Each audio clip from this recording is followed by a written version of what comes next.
takariva fahatelo ity indray tsika amin'izao fotoana izao miarahabantsika tsirairay avy a mbola afaka manaraka izao fandarana izao iaraka iretona lira faneva isika ary ankoatrary.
Sotranao zay ry Andriamanitra nahary tongotra aman-tanana anay satria mbola nomenao tombonandro afaka manatrika izao fandaharana izay efa nomananao ho anay tsirairay avy izao.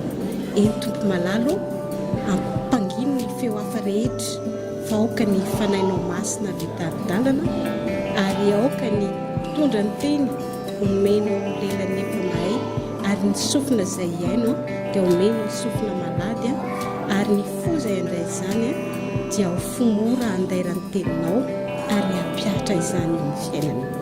Dia izany vavaka izany no tononiko amin'ny anaran'i Jesosy.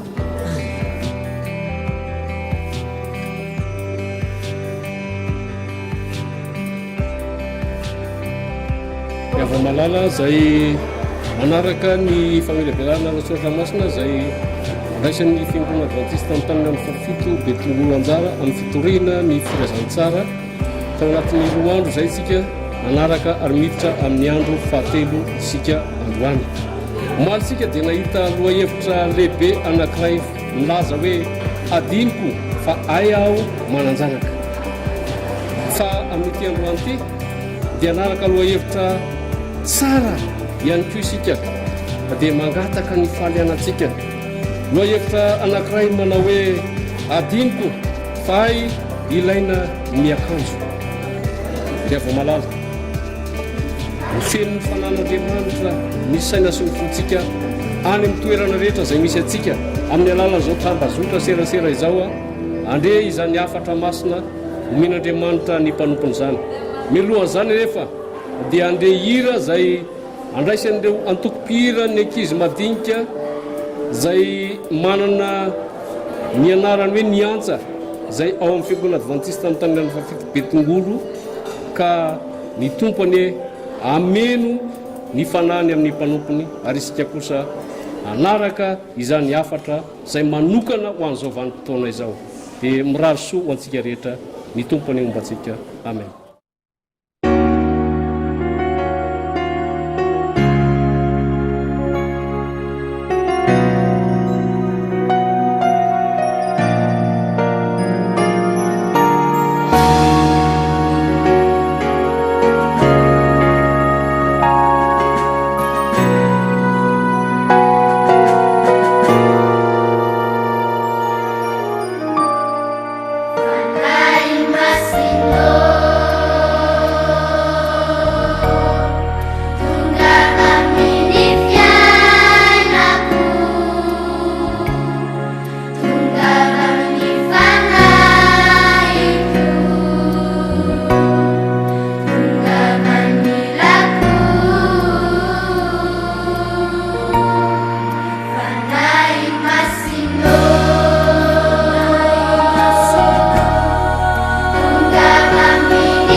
afanina trano no afahana mitafatafa amintsika indray amin'izao andro fahatelo amin'izao fiarahana midinika mitohitohy ny soratra masina izao ninino anarahantsika n'izao fandarana izao na amin'ny finday zany na amin'ny solosaina na amin'ny tablety na amin'ny karazan-javatra hafa dia izao isaorantsika ilay Andriamanitra manakaripasoavana satria mbola nitay anao izy nitay atsika mbola afaka mifampiresaka isika mbola afaka mifampitafatafitsika na dia tao ary ireo loza manatambo na dia tao azy ireo aretina na dia tao azy ireo zavatra alefan'ny devoly satana izay tsy ahafahantsika mifantoka amin'ilay Andriamanitra ray any an-danitra dia mbola narovantsika mbola nitahiny isika na dia teo ary ireo sarangotona fisarangotona atao satana be da be ireo zavatra ratsy rehetra izay ataony dia mbola nandresy isika afaka manaraka hatrany izao fandaharana izao adinoko fa iaho zanak'Andriamanitra zava-doza ny manadino an'izany ka amin'izao andro fahatelo izao tsika efa nanaraka lohahevitra anankiroa sika izay nitaona sika mba tsy hanadino an'Andriamanitra ka amin'ity andro fahatelo ity sika dia mbola hiditra lalinalina amin'izay lohahevitra izay hatrany lohahevitra hodinitsika amin'ity andro fahatelo ity dia ny hoe adinoko fa hay ilaina ny manao akanjo adinoko fa hay ilaina ny manao akanjo ivavaka aloha isika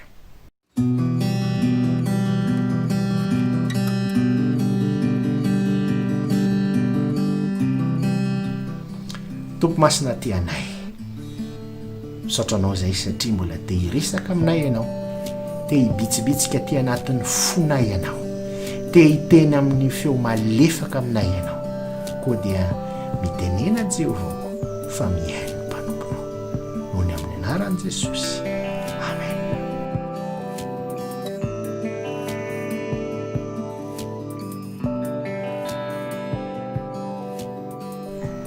Adinoko fa ilaina ny manao akanjo.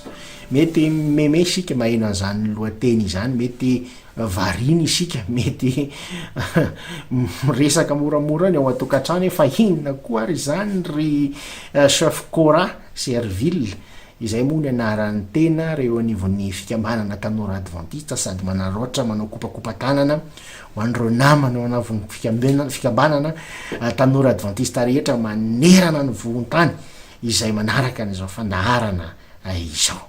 Inona koa izany nga tsy ilaina, nga nareo efa nisy fotoana hoe tsy ilaina manao pataloha fa aleo caleçon noentina mandeha miasa, na hoe tsy ilaina manao chemise fa aleo britana mandeha bus, mandeha taxi be. Inona zavatra mety mitranga, zavatra magaga nefa de zao raha anaraka an'izao sary izao isika de mety be da be ny laza manao hoe mbola ilaina ve ny miakanjo raha izao ny fomba fitafy, fa maninona raha tonga de avy atrano de miboritany. Fa ny magaga de ity betsaka amintsika tanora, tsy gasy tsy vazaha fa betsaka amintsika makatahaka an'izao fitafy izao.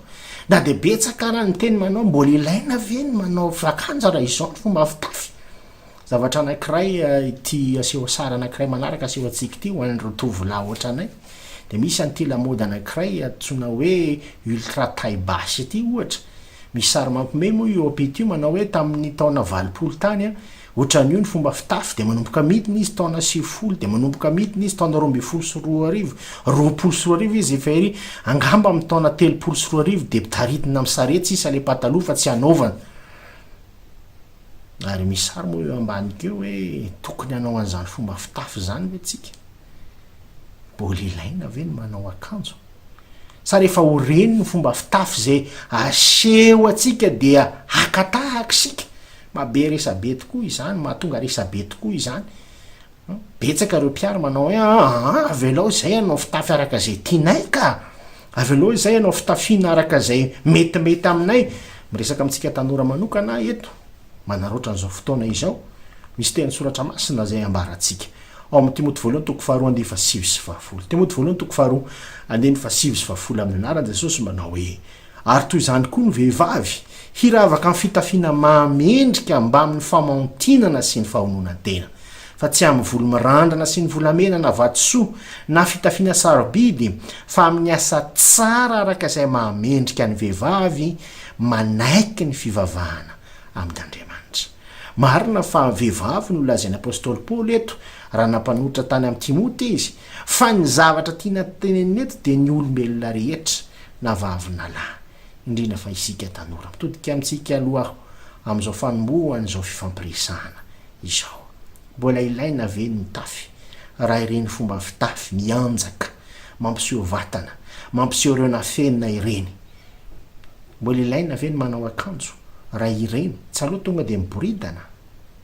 Andriamanitra ny mananatra antsika, Andriamanitra no miteny amintsika hoe aoka reny fitafiana, aoka reny fitafitsika. Fitafitsika zanak'Andriamanitra tsy anadonona mihitsy fa isika de zanak'Andriamanitra. Amin'ireny sary asehontsika ny amin'ny tambajora serasera reny, Facebook, WhatsApp, TikTok, zavatra maro be da be, aoka reny tsy aneho ny fitanjahantsika isika, fa ho toetra ho maontina, hitoetra ho mendrika amin'ilay Andriamanitra izay ivavahantsika isika araka ny teny Timoty voalohany io. Zavatra misy mantsy de izao. Zakaria 7:1-7. Misy tantara anankiray eto. Misy tantara anankiray izay nitranga tamin'ny mpisorona be anankiray izay nitsangana teo anatrehan'i Jehova. Ary de nasehony ahy fa indro Josoa mpisorona be nitsangana teo anatrehan'ilay anjelin'i Jehova, ary Satana nitsangana teo ankavanany ampangazy. Ary ho Jehova tamin'ny Satana, hananatra anao ane Jehova ary Satana, eny Jehova zay nifidy an'i Jerosalema ane hananatra anao. Tsy forohana nosarihana tamin'ny afo va ity? Ary Josoa nitafy fitafiana maloto ary nitsangana teo alohan'ilay anjely. De aminamaly Jehova ka laza tamin'izay nitsangana teo alohany hoe esory aminy fitafiana maloto, ary ao koa izy taminy indro efa nesoroko ny elikao, ary hampiakanjoiko akanjo fiaingona ianao.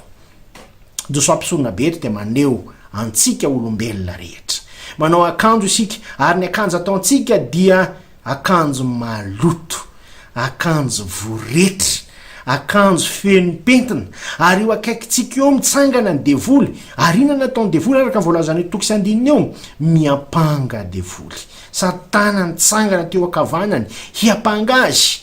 Ary Jehova nyteny ray teo, inona nyteny Jehova hoe inona moa nataonao eto devoly, efa foroana nosarina tamin'ny afo, izany foroana zany efa nosotomona notsongaina manokana mihitsiny io, fa zany no miaro azy.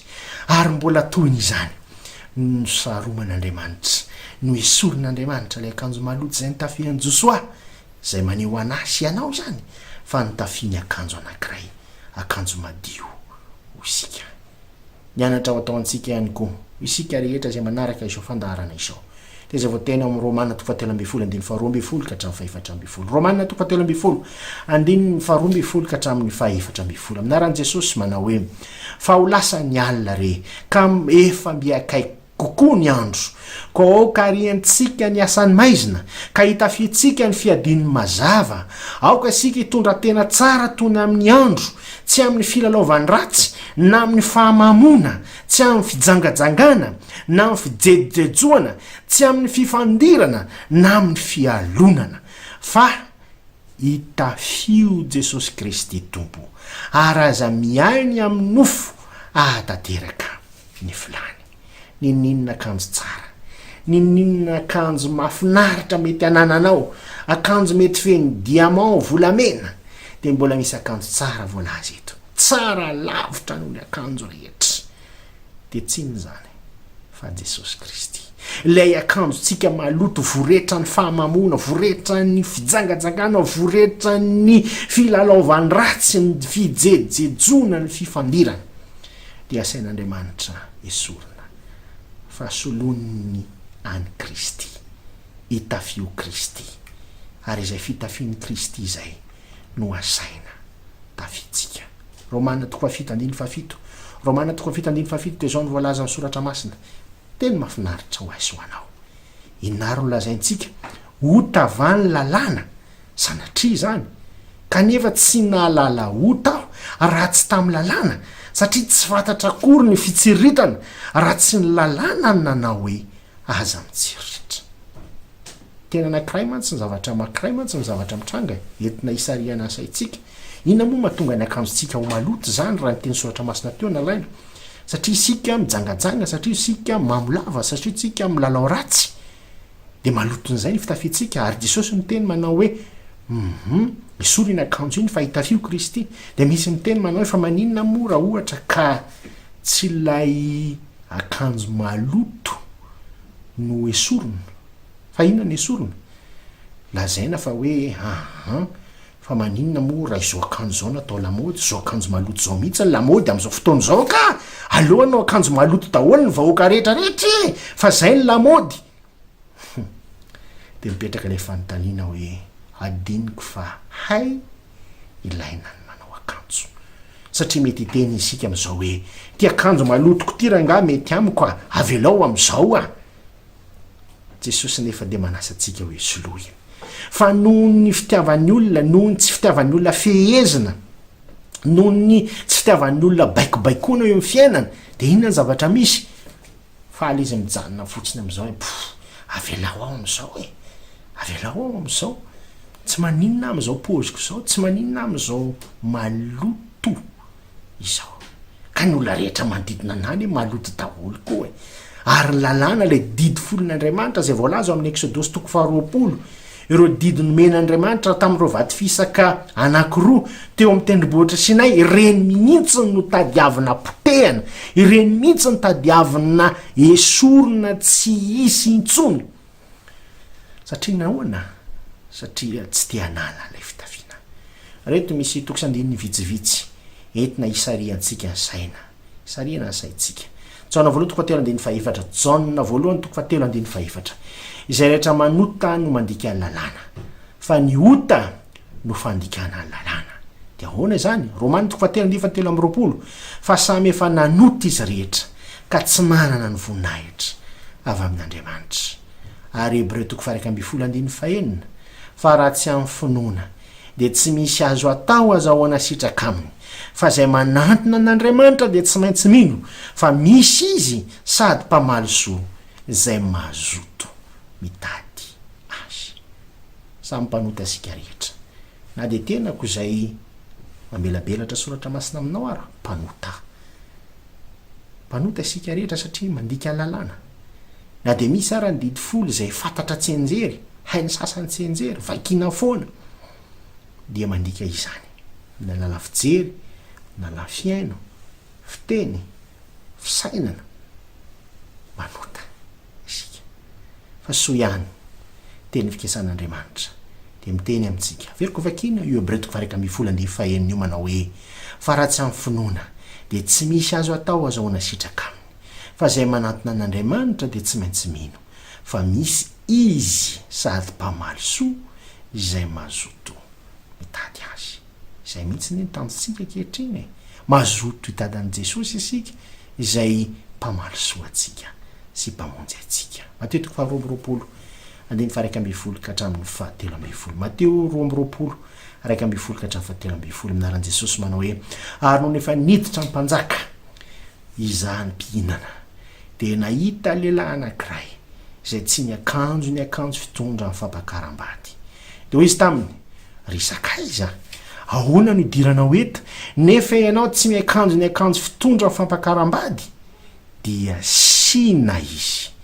Ary dia hoy ny mpanjaka tamin'ny mpanompony, afatory ny tongony aman-tanany dia arioana maizina eny ivelany izy, any misy fitomaniana sy ny fikotrohany ify. Fanoarana nataon'i Jesosy izy ity. Fanoarana nataon'i Jesosy rehefa nanasa olona ilay mpampankatra hoe avia ty amin'ny fampakaram-bady. Resaka fampakaram-bady tsika tany amin'ny andro voalohany, adinoko fa atao mariazy aho androany. Fampakaram-bady anankiray ty tonga ataony olona dia nisy anankiray nieritreritra hoe za tsy mila manao akanjo izay omeny tompon'ny mariazy fa izay akanjo tiako io, izay tiako ao. Dia tonga ny tompon'ny fety, tonga tao amin'ilay efitrano ary niteny manao hoe namako. Tsy nitabataba izy fa mbola niteny izy hoe sakaiza, namako, fa ahoana ka ianao no mahasaha tonga eto kanefa tsy manao le akanjo izay tokony anaovana? Fa ahoana ny fahasahinao? Sady voaroka no voafatotra no afabaraka izy. Ry namako, mbola ilaina ve ny manao akanjo? Valiny, eny, aza adino fa mbola ilainao ny mitafy any Kristy. Ilainao ny mitafy any Kristy.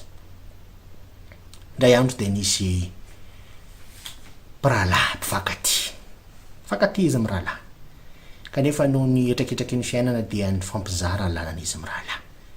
Mifampizara ny lalany, ny anankiray zokiny dia nanaraka ny lalan'ny dadany tia fivavahana, nanaraka ny sitrapon'Andriamanitra ary nanolotra ny tenany ho an'i Jesosy.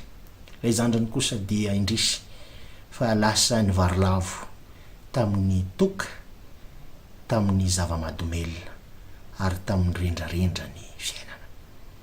Tena nivo ny bara anankiray raha niaraka ny revirevy tany ty zandry olona, ny arivariva, raikitra ny sakoroka, raikitra ny ady, ny famono ary nanavita nanatsatoka antsy ny namany mpiara misotrosotro taminy ty zandry olona ity nandritra io alina io. Feno raha ny fitafiny, ny akanjony ary lasa izy nandositra. Tsy tanana toerana nantsirana efa izy, afa-tsy tany amin'ny tranony zokiny.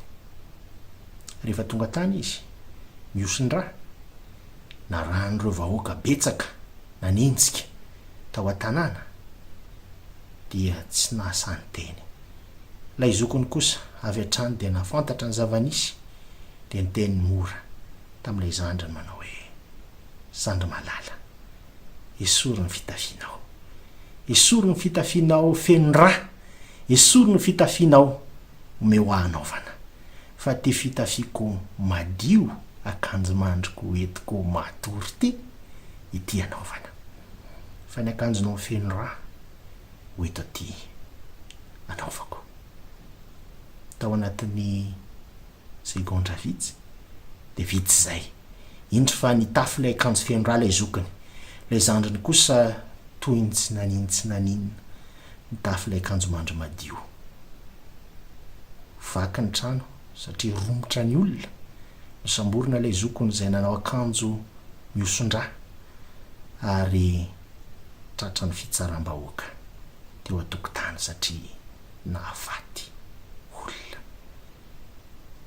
Tao anatin'ny minitra ny jaliny lay zokiny no nafahan'izy roa lahy mifampijery ary mifampitena ao anatin'ny eritreritra hoe zandry manam-potoana ianao ibebahana izao hitafio Jesosy Kristy izay narinao teo aloha.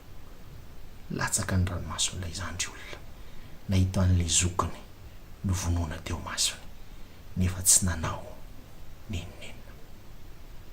Ry tanora malala, sika rehetra zay manaraka an'izao fandarana izao, mbola ilaina ve adinoko fa hay ilaina ny manao akanjo, tena ilaina ny mitafy an'i Kristy mba hatonga na sy anao ho avotra amin'izao fiainana izao. Ivavaka isika.